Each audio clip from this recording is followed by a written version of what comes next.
Welcome to the Embodiment Matters podcast with me, Erin Giesemann Rabke, and my husband, Carl Rabke. Embodiment Matters is an ongoing, rich conversation about what it really means to be embodied and why and how embodiment matters so much in our daily lives and in our modern world. You can find out more about our wonderful guests, about our work. You can sign up for our newsletter and find out how to become a supporting member of our podcast online at embodimentmatters.com. In this episode, I speak with Erwan Le Corre, who is the founder of MovNat, a really beautiful system of embodied learning and natural movement. And he also recently wrote a book this year called The Practice of Natural Movement. And so we talk about a wide range of topics in this conversation, but a lot of it looking at what natural movement is and some of the distinctions between different modalities or traditions that are specific to a culture, like yoga or different martial arts, and what kind of movement patterns are there cross-culturally in terms of developmental movements that babies go through, or particularly, pre-industrial revolution, pre-agriculture, the movement that humans have done for tens, hundreds of thousands of years, and the importance of bringing that wider range of dynamic movement back into modern life, where the movement repertoire is often quite limited. So we hope you enjoy the conversation. I would highly encourage you to check out Erwan's book, and you can find more information about Erwan and the MovNat system at MovNat.com. Welcome, Erwan. It's wonderful to be here with you this morning. Likewise, Carl. And how we like to begin these conversations is with a jump-off kind of twofold question of what is embodiment and why does it matter? How would you dive into that one? Embodiment. I would say embodiment of what? Embodiment. When we hear embodiment, we assume that idea that something is expressed through the body. And what is that something? To me, that is the soul, that is the mind, that is the heart, that is the immaterial side of who we are, that manifests through our body, that people can perceive through the language, the behavior of our body, through our actions, through our energy. That's embodiment. I believe that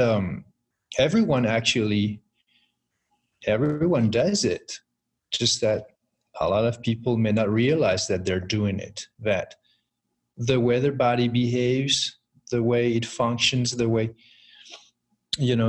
energy levels, health, vibration, those sort of parts of who we are, and of course also how we dress and the things we do, what we choose to do, our body language, all of that.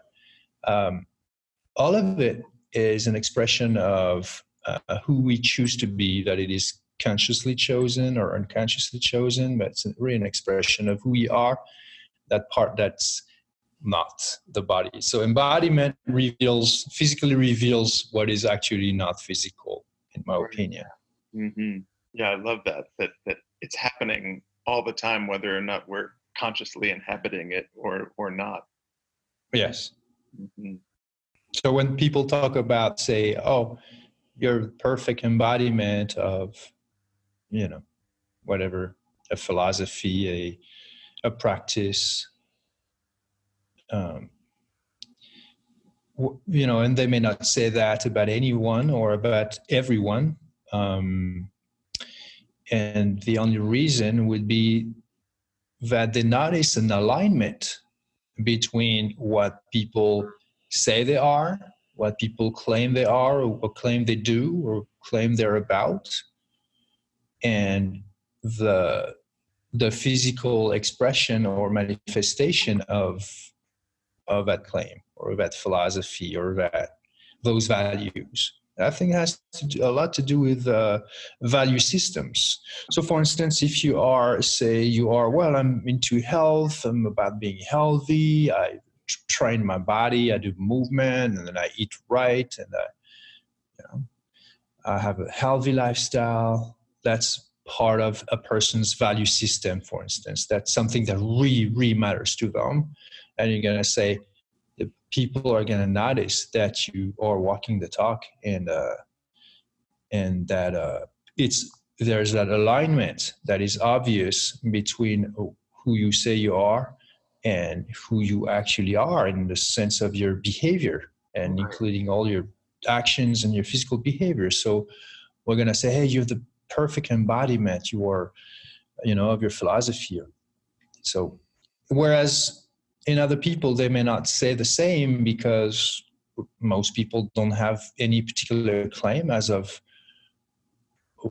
who they are, or what really matters to them, the statement of their value systems.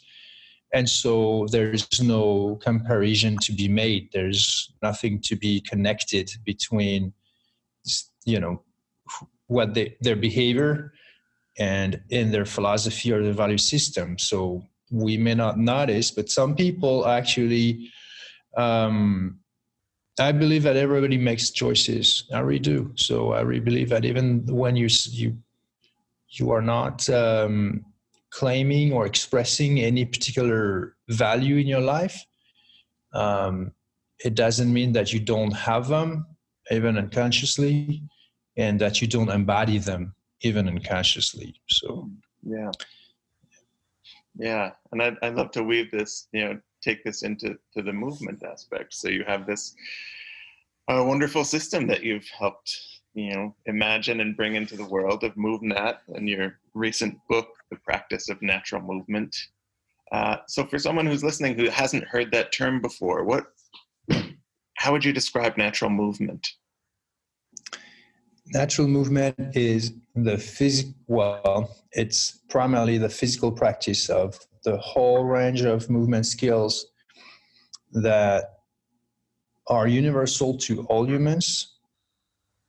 So we're talking about walking, running, balancing, all ground movements, walking on all fours, rolling, getting up and getting down, jumping and landing, hanging and climbing, lifting and carrying, throwing and catching, swimming and diving, and striking and grappling when we talk about self-defense, fighting skills.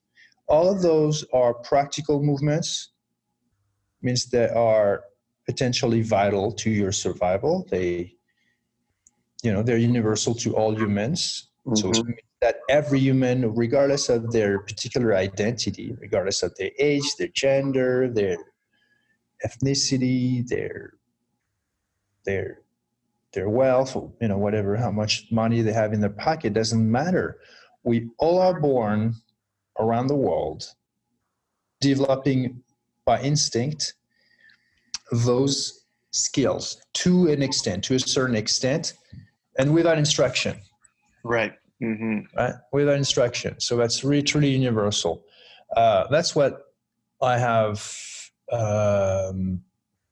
let's say, delineated or explained or and coined as with the term natural movement, because before that, a few people were using that term, but it was very vague. It could have to do with, natural movement is whatever your body spontaneously does. Natural movement is a form of dance. Natural movement is a form of therapy through movement. Natural movement is a form of martial art. We had there were a few people who had used that term more or less to describe their work. But what I brought on the table is a complete rationale about it that I also made very popular, that I promoted and explained relentlessly in the last 13 years, because when I started, and I said, well, my method is called MovNat, but that's moving naturally, and that's moving in nature. That's what MovNat stands for. But then people were like, okay, what is that about? So I was saying, well, that is natural movement. And you know what was the first question that everybody was asking every time? Is like, well, it was either, well, what is natural movement? Or is it yoga? Oh, it must be yoga, like yoga, Tai Chi, stretching kind of thing. Yeah. Yep. And I was telling people, well, no, yoga is great, but it's not natural. And people were like, what? How can yoga not be natural? And so I realized that I basically had to educate everybody on what I totally consider a proper notion of natural movement. So like, for instance, people were asking, why is not yoga natural? And I was like, well, so first off, I want to say that saying that yoga is not natural is not saying that yoga has no value. Obviously, yoga has a lot of value. It's just saying that it's just not natural. And so it pushed me to explain very objectively and rationally what's the meaning of natural. What is the meaning of natural? And why is it that then yoga would not be natural? Because after all, you have a natural body, I have a natural body. So we would say, hey, whatever that natural body does is natural, right? And then you would think, well, then in that case, is bodybuilding natural? And obviously bodybuilding is also an art, a way of physical expression that is natural. So what would be a way of physical expression of the human body that is natural? So we want to look at diverse principles that all together make your movement natural. But two of them are really important. Three of them are really, really important. Number one is universal. Mm-hmm. Actually, they're all important. Okay, so let's talk about it. So universal, right? So if you're a little kid in Africa, or if you're a little kid, boy or girl in Africa, or in Europe, or in Australia, and regardless of your ethnicity group that you belong to, you will start moving naturally. You will not do yoga. If you want to do yoga, you got to learn. We're going to tell you, oh yeah, well, but what about downward dog? And everybody does it, and even dogs do it, animals do it. Okay, all right, that's one example. That's one pause out of how many? Of like dozens of different positions that must be learned to be done correctly with a specific position.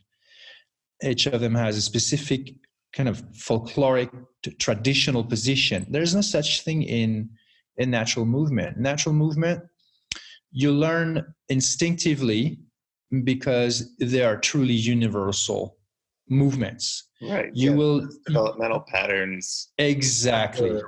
Cross-culturally. Yeah. Mm-hmm. Exactly. It's a drive. It's a instinctual drive that's in your DNA, in your brain as a little kid, and that you will follow that path naturally without any instruction. Right. You will start crawling. You will find a way to sit. You'll find a way to then stand. Standing will be very challenging, but you will end up being able to stand. And truly, it's not your parents or adults that teach you how to stand. They may provide you with the example of people standing and walking, and you want to do the same, but at the same time, you really learn alone. No words are necessary. No verbal instruction is necessary. No lessons are necessary. That's what you do as a kid. Just like every species have those. They have their own natural movement, right? The natural movement of a dolphin, the natural movement of an eagle, of a jaguar, are not the same. It's not the same natural movement as a young human. Yeah. All right. So instinctual, universal and instinctual, number one. And then two, it's very practical. It's practical because, hey, you want to sit and you want to stand and you want to get up and you want to hang and you want to climb, you want to do all these movements, not because, oh wow, I got to make sure that I have mobility or that I'm healthy or this kind of thing. There's another considerations in a kid's subconscious or unconscious. They just want to be able to move around, to have autonomy, and to do things, and to explore the world, and to learn how to do things. The truth is that by instinct, they want to learn to function optimally so that they can be autonomous originally in the kind of environment where movement was born and shaped, which is nature. And in nature, you got to survive. And you got to be part of a group where you're useful, and you're useful in a big part of that usefulness to others is to be physically capable of carrying things. You're capable of climbing a tree, climbing a tree. I mean, I don't know if I said carrying a tree, hopefully not. But yeah, you could also carry heavy things. You may have to run, you may have, to hunt and gather, basically. Yeah. Yeah. And so these patterns have been present for, hundreds a very long time, or however long you want to trace that back. Yeah, exactly. And so you trace that back much older times than even if you say yoga is 2,000 years old, 3,000 years old, even if you say it's 4,000, it doesn't matter. It's still young. It's young. It's not universally shared. Obviously, every human can learn yoga the same way any human can learn bodybuilding. Of course, we have amazing cognition. We can learn new stuff, but you never see a kid doing bodybuilding. You never see a kid doing actual yoga. You never see a kid doing Tai Chi. You never see a kid doing any specialized sports. You never see a kid doing any specific fitness program. But you see them all doing natural movement. Mm-hmm. Yeah. That's the foundation of it all, of all movement, stems from because we have bodies that can do natural movement, human natural movement. And so another reason why it's also it's one of those principles that I've delineated that overall make your movement practice natural, more natural, less natural, is that the movements are vital, right? They're practical to an extent where they could potentially save your life or save somebody else's life. Mm-hmm. When there's a danger, you might hear run for your life. Right. You might have to climb for your life. You might have to jump for your life. You might jump over an obstacle to safety. You might have to for their life.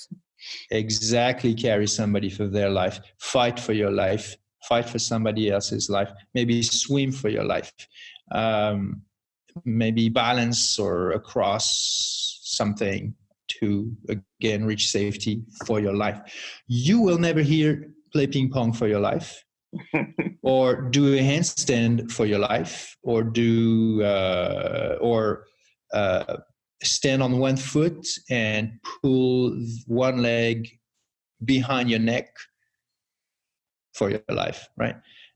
Or do some kind of circus trick for your life. Again, not that any of those aren't valuable, not that they have a reason to be practiced that is beneficial to people, but definitely not vital skills, not skills that are going to save your life. Skills that you can do, or movements that you can do, or pauses that you can do optionally as a personal practice, but not something that you would employ that would prove to be really vitally important in a distressing, in a situation of distress that demands a physical response. So that's another one. Movement, and another one that's truly very important, that will really, if none of the points that I've made are convincing you, but the naturalness of a practice or the lack of naturalness of a practice for that matter, that would be the principle of adaptability. And by adaptability, I mean the adaptability to context, to external variables and demands of the environment where you are and must move, and the situation where you find yourself and must physically respond to. So, and again, I was taking the example of yoga, but I could do the same about Tai Chi, or I could do the same about bodybuilding, or a number of other practices that are, okay, you know the moves ahead, right? You know the moves. Sometimes you're going to do them in a sequence that is predetermined. You start with that position, not with that other position. You do the position that way, not that way. Well, where do you do them? You do them on the spot. So there's no actual locomotion, right? It's all on the spot. And it's on, say, a piece of foam or some comfortable, flat, stable, predictable environment where you may close your eyes to be mindful so that you're really into your movement. Yeah. That's great, but that's not adaptable, because in natural movement, just like every other wild animal, a wild animal is not doing their movement on the spot on some flat, clean, predictable, stable, and somehow sterile environment. Right. That's not what wild animals do. And you can't beat wild animals when you talk about naturalness, can you? So traditional is one thing, but natural is something else. And natural is, it's very old because it comes from evolution, many generations, thousands of years of movement and evolution of physiology, biology, anatomy, kinesiology, all of that, in nature for each species. In a complex interaction with complex environments. That's what movement is about. True movement, true natural movement, you have to be adaptable to a great number of variables. Even if you're an eagle, you may think, oh, well, that's an eagle. It's just in some empty space. What does the bird have to adapt to? Well, excuse me, but there are diverse winds, changing temperatures, all the, weather, atmospheric conditions, all of this will affect how you fly. The dolphins will be affected by the depth or at which they swim, or the waves, or the currents, the temperatures, all of that. They will have to adapt to it all. And if you're a human, or if you are a jaguar or a guinea pig for that matter, and you're on land, and you will have to adapt to the rocks, to the mud, to the sand, to the river streams, to the moss, to the all the environments, the variables of the environments, in the way that they are sometimes predictable, and often they're not. They're just unpredictable. They're changing. You're moving around. You're not staying in the same spot. You're moving from A to B, and when you're at point B, it becomes your point A, and you're going to the next point B again and again and again. And you got to go through those diverse environments. Some are slippery, some are stable, some are unstable, some are evenly shaped. Most of the time they're unevenly shaped, right? So you can go upward, you can go downward, you can go sideways, you can go forward, you can go backward, you can go in every direction. And your brain has to be like a fortune teller of what's going to be the best strategy, the most efficient strategy of my movement to go from point A to B in the fastest way, or in the most economical way, or in the safest way. Yeah. Are those anything that's considered in, say, the practice of any other fitness method, or again yoga? That was the original example, because we're talking about how natural. What is exactly the meaning of naturalness? And so in yoga, there's no interaction with nature. There's no interaction with any environmental variable. Mm-hmm. It's just do the pauses the way they're supposed to be by tradition. Don't question by the way of a tradition. That's the way, and that's it. There's no naturalness when there's no adaptability, and there's no adaptability when the environment where the movements are done is just flat, stable, and predictable. Yeah. So I was going to say, it points, when you're describing that, of a couple challenges of modern lifestyle, because many people live in environments that are flat, stable, and predictable. That there's not such a dynamic range of what people are going through on their average workday. And then also this split of like, there's life and then there's a movement practice that's done in a dojo or in a yoga studio or something. And that one of the things I appreciate about your book and just kind of the view of natural movement in general is sort of softening that divide, that there's no such thing as life and a movement practice, but that our life is movement, and how to bring that dynamic, unpredictable quality into living in these times. That's a good point. It's the same way. So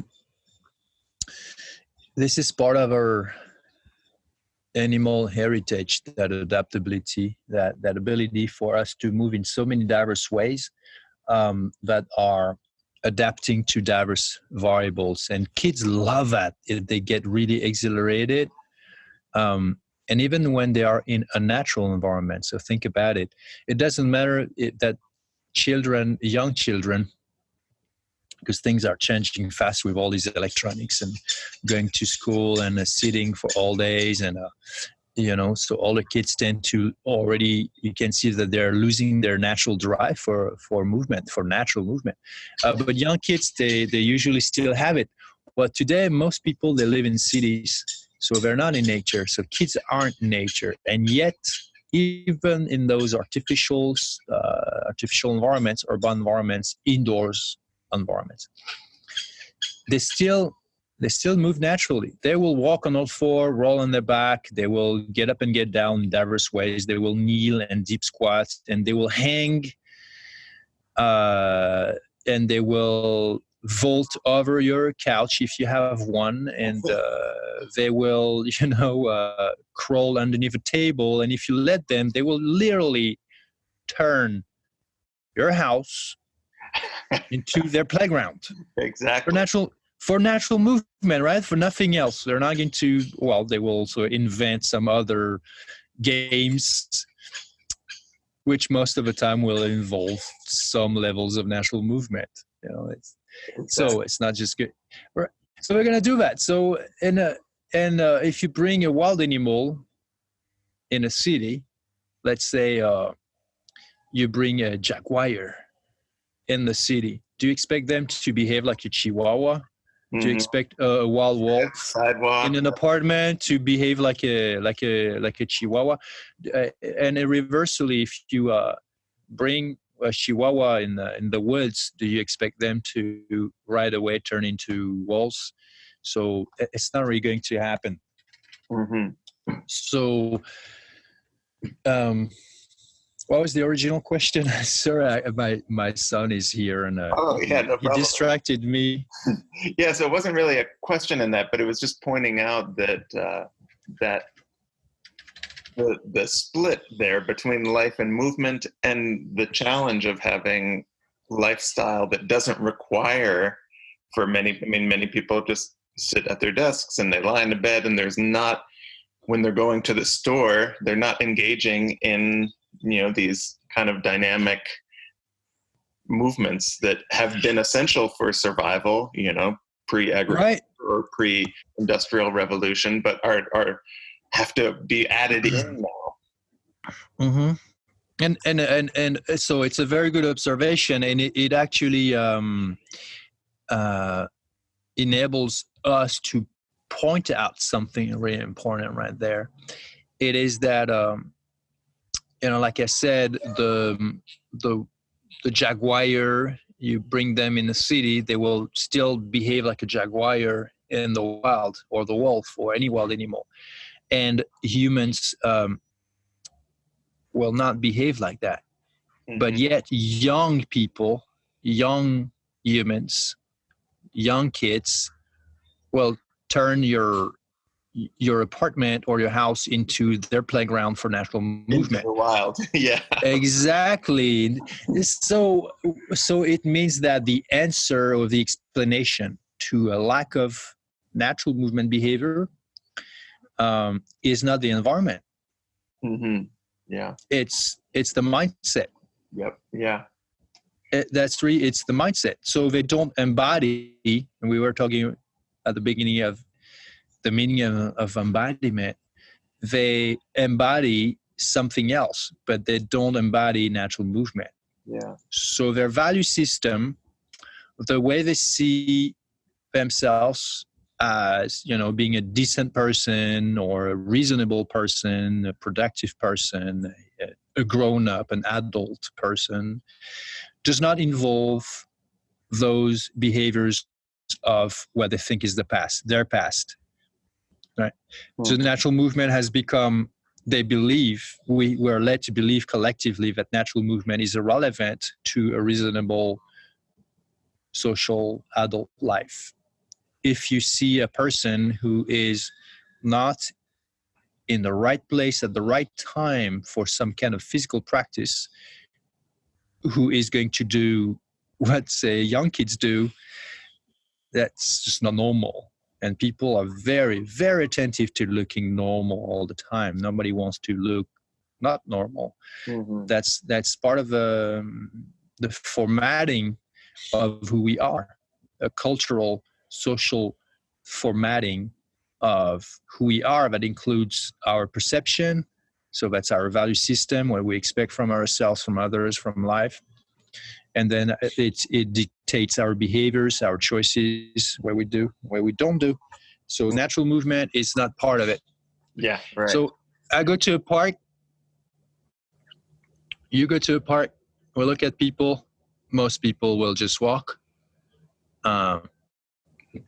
The majority of people in that city are not walking. They're probably sitting somewhere at a desk or on a couch in their house, in their office, in some coffee place. So a tiny minority of people are going to be physically active. Some of them will walk at the park. Some of them, but again, that's very few of them, will exercise in some way. Some of them will do yoga. It's beautiful. Some of them will do Tai Chi. It's beautiful. Some of them will do bodybuilding. It's beautiful too. They're doing something. They believe in sculpting their body a certain way. Why not? At least they are exercising their body in some way. Some of them will do specialized sports.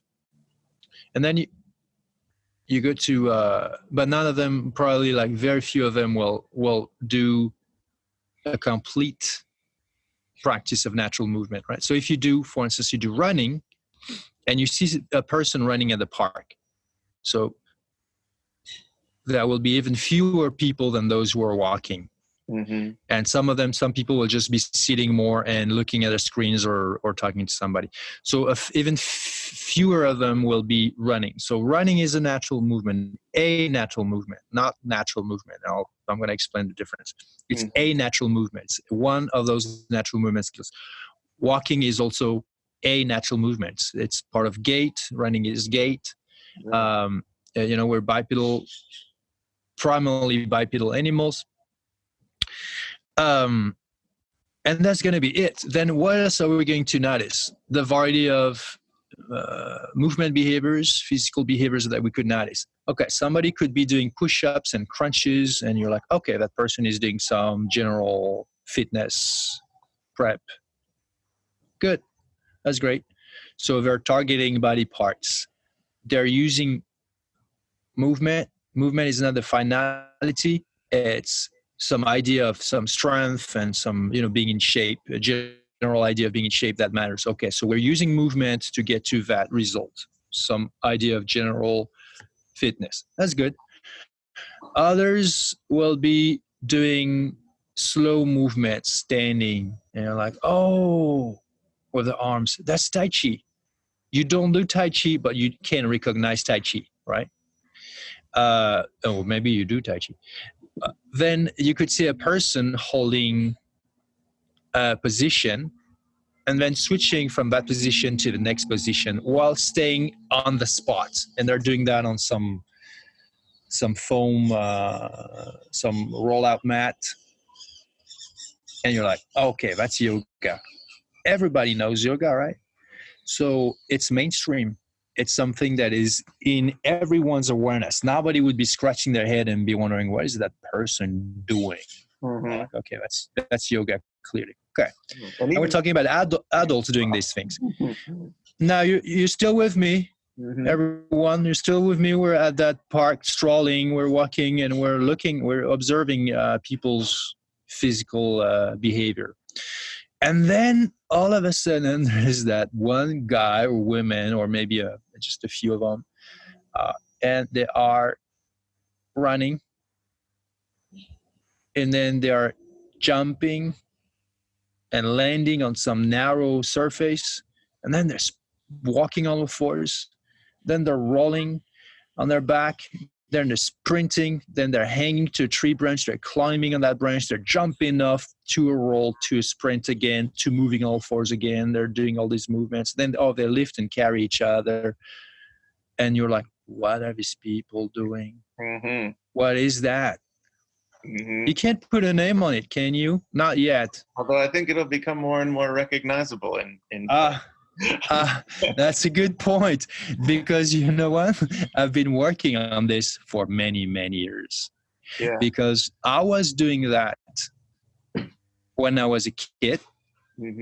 I was doing that when I was 19 for 6-7 years. I had a physical practice. And so when I say I was 19, understand that was 20 years ago, because I'm 48 today. And I still move with the same capability and competency today as I'm pushing 50. So I was not even 20 yet, and I was doing all of that. And I could see people looking at me or looking at us when I was training with friends. And everybody was wondering, what are we doing?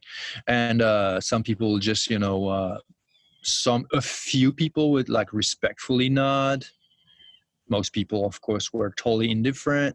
Some people would stop and almost scratch their head. And a few people would ask, what is it that you guys are doing? That's interesting. I've never seen this before. And you know what was the part of the population who just obviously instantly understood what we were doing or what I was doing? Little kids. And little kids wanted to join every time. Yeah. And sometimes they would, because they're like, oh my God, an adult who speaks my movement language. Yeah. Who gets it, who's doing what I want to do all the time, and what my parents or adults always tell me to not do. Oh, be careful, you're going to hurt yourself, we're going to get dirty, it's not the right time, it's not the right place, be still, be put, just, hey, why don't you look at that today? It's like, hey, why don't you look at that electronics instead? Why don't you watch a show while you are at the park, so that, adults can have quiet time? Yeah. Because natural movement is a problem, right? It's like what is that thing? It's not proper, right? So, and then parents are just so afraid that their kids are gonna hurt themselves and stuff. So, okay, so the point I was making, that little story, was all about, we have forgotten natural movement. Our natural movement is not recognized. It's not something that, just like yoga or Tai Chi or general fitness or any practice that is mainstream, it doesn't mean that when I say mainstream, that doesn't mean that everybody practices it. That just means that everybody knows what it is and can identify it and name it. And there wasn't such a thing back then for natural movement. And that was my vision was, number one, I'm going to name that thing. Number two, I'm going to define this philosophy, this approach and this practice. Number three, I'm going to promote it. I'm going to educate people. I'm going to bring this to mainstream awareness. Everybody will know what it is, even when they don't practice it. just like other practices, other disciplines, and we're getting there. Yeah. And obviously, I will also teach it. People will learn it, and then I will teach others how to teach it, so that other people can teach others, so that we can reach a lot of people, and eventually, natural movement, which is again the foundation for all other movement practice, all other physical practice. That's what is universal to all humans, and that every humans, all our ancestors, common ancestors did before we invented the first sports or specialized activity ever. It was natural movement. We're going to bring this back to mainstream awareness in this modern world that has forgotten entirely about it because it's so obsessed with specificity and minutia and is just really about keeping us distant and even divorced from the naturalness in us, not just with nature, but but distant and divorced with the naturalness within. Yeah. So, yeah, that's natural movement. If you can do natural movement in nature, that is a very, very beautiful and potent and healthy behavior that we should never stop doing, basically. Mm-hmm. Yeah, and it seems like there's been a real, that it's kind of a tipping point around the world with, your body of work, and then, Ido Portal and movement culture, and just many people being drawn to, like, what's the essence of movement that then go into the various systems like capoeira and martial arts or contact improv, but getting to like more the commonality, which I think it's beautiful to watch too. That it's not bound by a particular, culture, or, because so many people, when they're taking up a movement practice, are taking on, the trappings of Chinese culture or Japanese culture or Indian culture, and something that goes way more back into fundamentals of moving as a human animal on this planet. Let's say that if you push your investigation beyond whichever particular movement practice modality that you're interested in, like say you take a yoga class and you love it, it's great. I mean, most people love yoga. It's great. So you're going to do that. You're going to get hooked, and then you're going to make it your practice. It becomes a part of who you are. When you start to do it consistently, it becomes an expression of who you choose to be. Basically, it's just not just something you do. You start to embody it. So you start to embrace the values behind it, the philosophy behind it, the outlook behind it, the perspective behind it, the notion behind it, the concept behind it, the mindset behind it, the philosophy behind it, whatever you call that. We're back to that idea of something immaterial that you're pursuing through a physical expression. It's not just the movement. It's not just the pause. It's the feeling that you experience as you do it. It's the experience of yourself that you have. When you do this, it's about who you are, that experience. And so you might want to investigate further what are the immaterial underlying foundation behind the physical practice. And you may enter realms of philosophical considerations that it can be very, very detailed and very profound. And that eventually, in my opinion, all lead to the same truths. Mm-hmm. Yeah. It doesn't matter.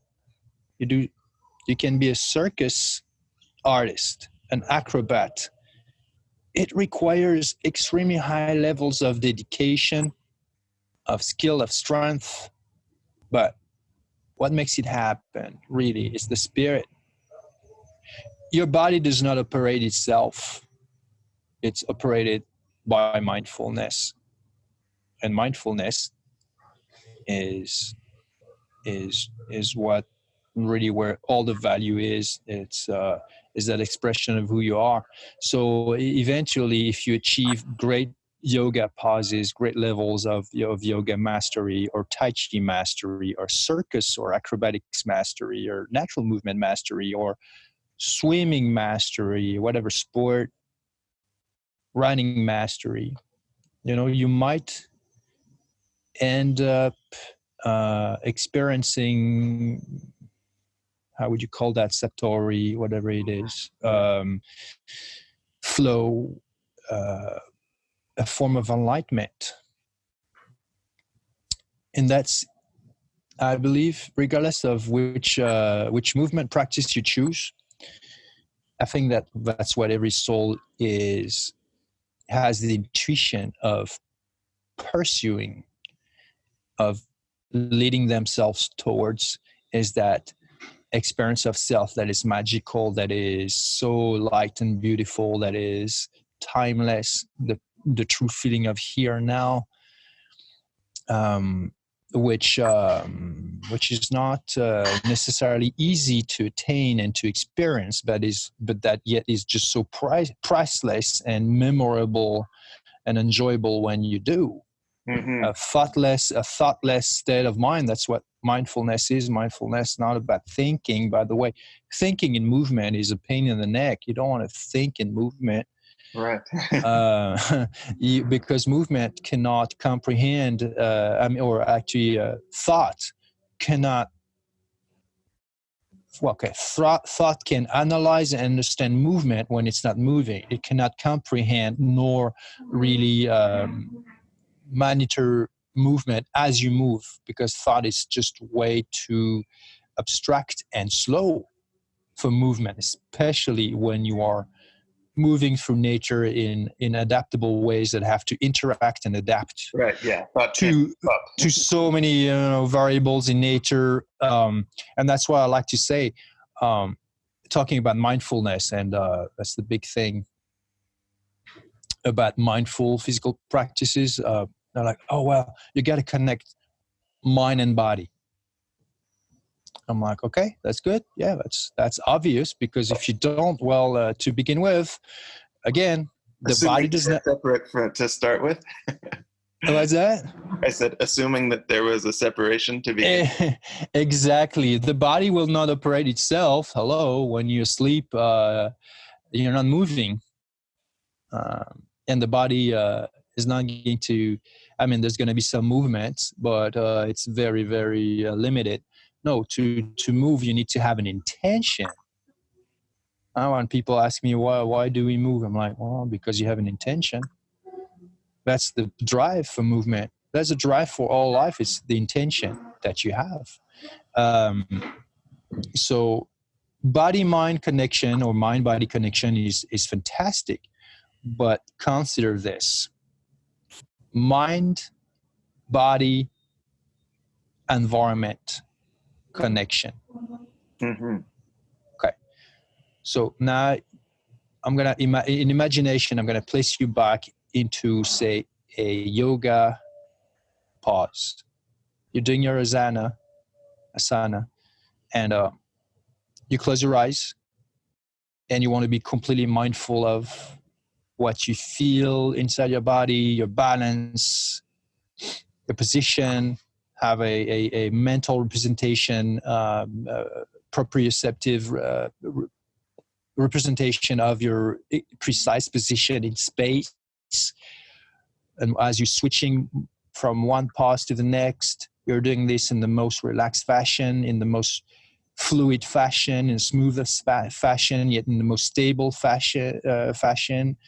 And it's like you have meditation, not in stillness, but in some level of movement, because even holding a position to me is part of movement.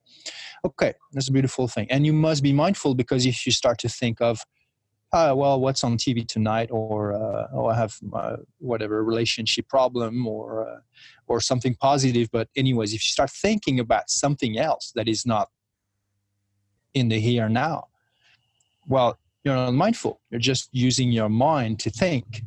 and there's a separation between what your mind is doing and what your body is doing. So that's not mindful, because to be mindful, you need to have a connection between what your mind is focused on and what your body is doing. Okay, now let's add to this. Now I'm taking you by the hand, and we're stepping out of a yoga studio, because there's this really nice, beautiful forest right outside the yoga studio. And I'm asking you to take off your shoes, and we're going to start walking in the woods. Oh, now you're going to feel everything through your feet. Now we're not staying in the same spot. Now we cannot even close our eyes, because if we do, we're going to bump into a tree. We're going to fall into a hole or something. We're going to clip our foot into a stump or a root or whatever. We're going to step on something slippery and fall. And we can't afford to hurt ourselves. So, and now we're going to maybe have to cross a little river stream on a fallen tree in a balancing fashion, and then it's covered with moss. So there's a possibility of slipping and falling, getting wet, maybe hurting ourselves. I don't know. In any case, now we are actually moving and naturally through the environment that is in part predictable and for the most part unpredictable.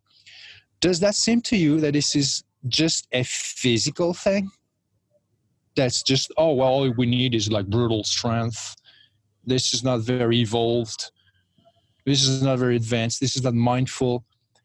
Excuse me, but you have to be actually much more mindful right there than you are in the yoga studio. Much more. Yeah. Because the moment you think about something else, the moment you don't open all your senses, the moment you don't pay attention to how it feels in your feet, in your hands,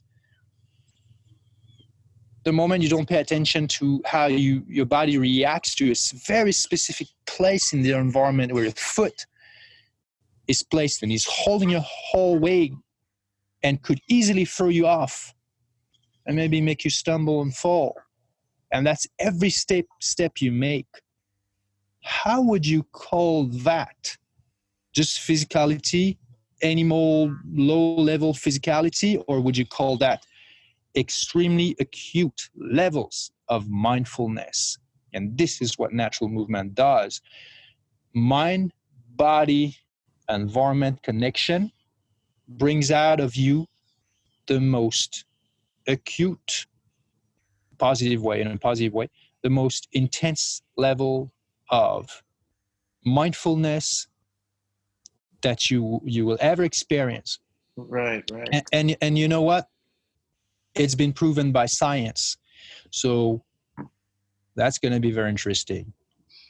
There was, I think 3 years ago, scientists who are specialized in cognition. So they analyze, they study the brain and how we learn, and anything that plays a role in cognition. And specifically, they were studying the interaction between specific kind of movement practice and working memory.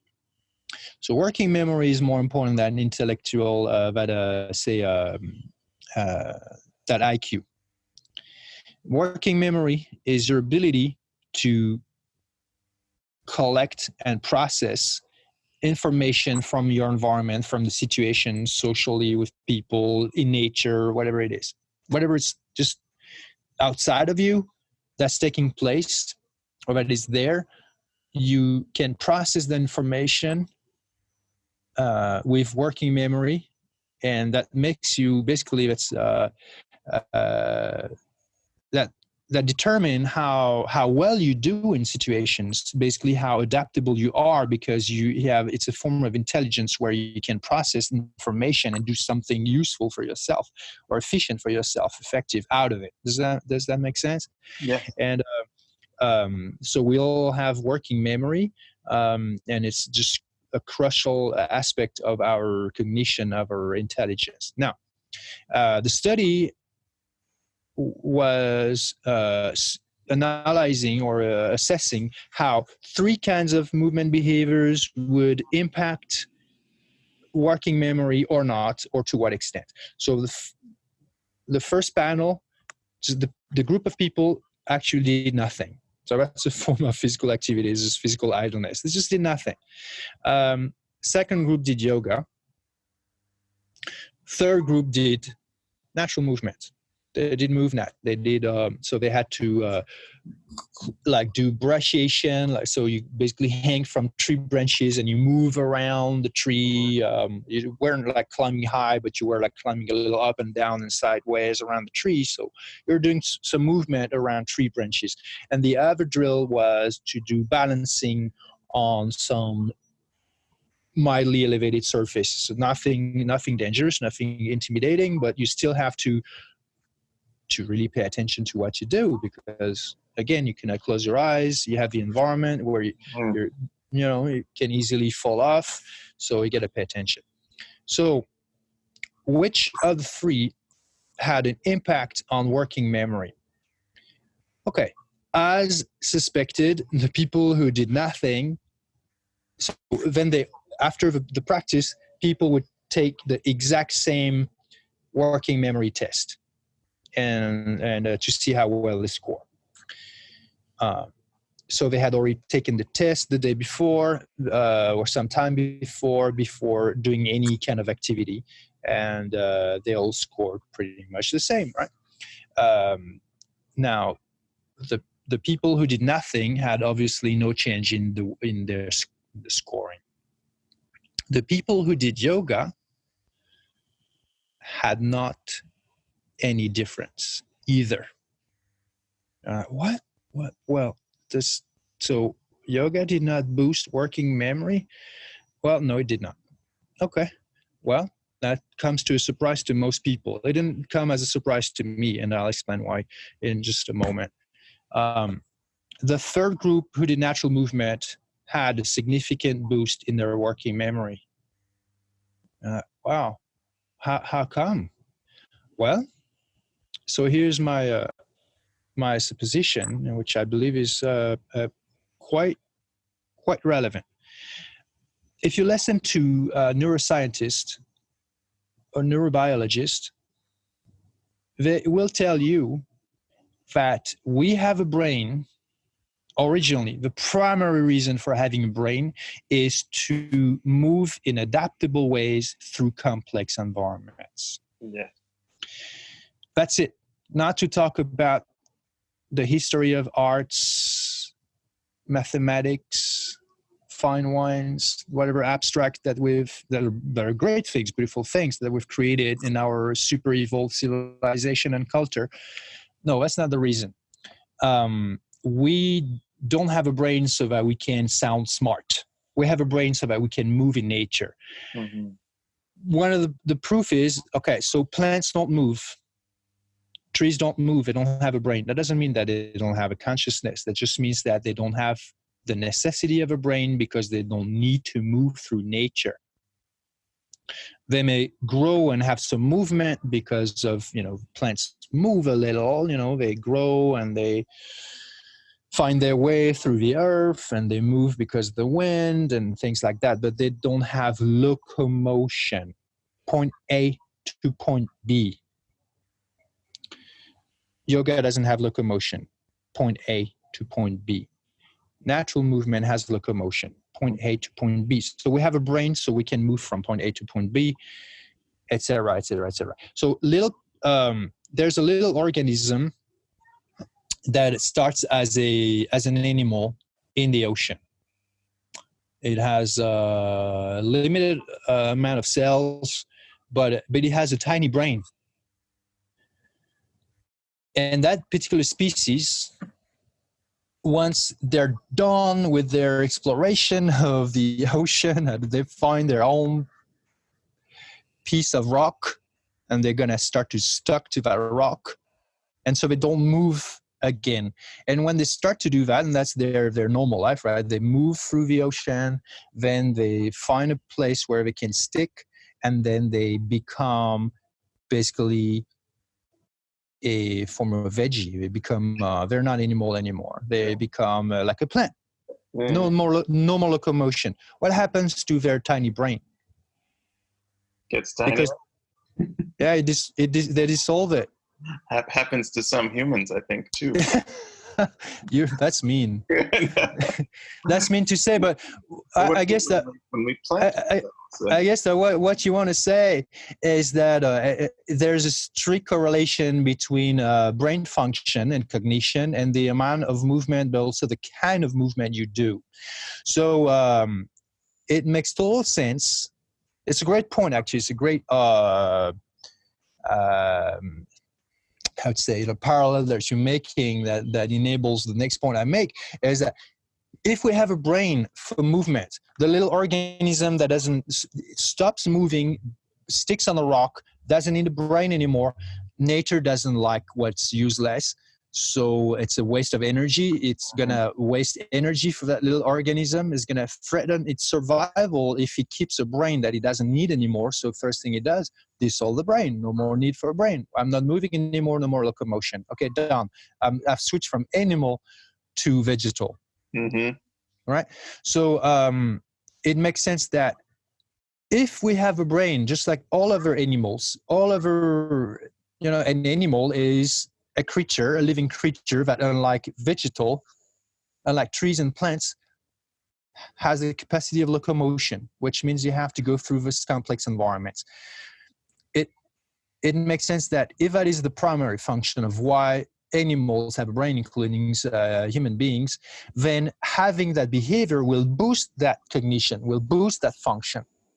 Why? Well, because you're forcing your brain to do what's designed to do in the first place, which is to adapt to diverse and variables and demands of the external world, of the real world, as opposed to sticking to one spot and just being there. Yeah. Right? So you do that. That's natural movement. That's the original universal movement behavior. You will boost your brain function. You don't do that as in sitting all day or standing all day, or also as in doing some form of movement, but that is on the spot, no locomotion, no point A, no point B, just point A over and over and over, just point A in a different position. And the positions themselves are predictable. You know exactly what they are. They don't change. And then the environment where you are doesn't change. It's always the same flat, stable, predictable environment. So there's no stimulation. There's no challenge. There's no change. There's no unpredictability. Therefore, there's no challenge. Therefore, there's no stimulation of cognition. That's it. So which of the two practices is going to actually demand the highest levels of mindfulness? The one practice that challenges and therefore stimulates and therefore develops your cognition the most. And I'm sorry, that is not yoga, because again, we're back to that aspect of naturalness that's so important to make any movement practice natural, is some interaction with nature, or at least some interaction with some variables, some obstacles, some diversity of surfaces, of textures, of environment. If it's not there, if you don't locomote, if you don't go from point A to B, having to interact in the most mindful manner with those variables, with those demands, then it doesn't boost cognition. So it doesn't require the same levels of mindfulness. It requires some levels of mindfulness, but not the highest levels of mindfulness. So which of the two will make you the most mindful? Yeah. It's as you're talking about this, I'm realizing how essential these kinds of practices are for the times we're living in now, where the environment and sustainability of our planet is in such a state of flux, and learning to move in ways that are really adaptable and responsive seems more important now than at any other time. It is because, okay. What are, you see, I'm kind of sighing when I just think about that because it is concerning. It's a depression. A depression in modern societies is really skyrocketing. Most people are suffering of mild to acute depression, and they may not show it. You may not be aware. Maybe if you're listening, you are unfortunately suffering of it, and you probably are doing what most other people do, which is to not talk about it, to not share anything about it, to just conceal it. So you project a different image socially in your interaction with people that what you actually experience within. And that is why the industry, pharmaceutical industry, is selling so well their medication for all kinds of anti-anxiety, mood-altering pills. And what I know, my observation is that natural movement in nature, you go in nature, you go in the woods, you move naturally, it's gonna take it all away. It's gonna uplift you. It's really going to just bring you back to a feeling that you may not have experienced in a long time. Of freedom, of happiness, of relaxation. Because, well, number one, we've explained that it boosts working memory. So that means that it makes your brain function at a great level of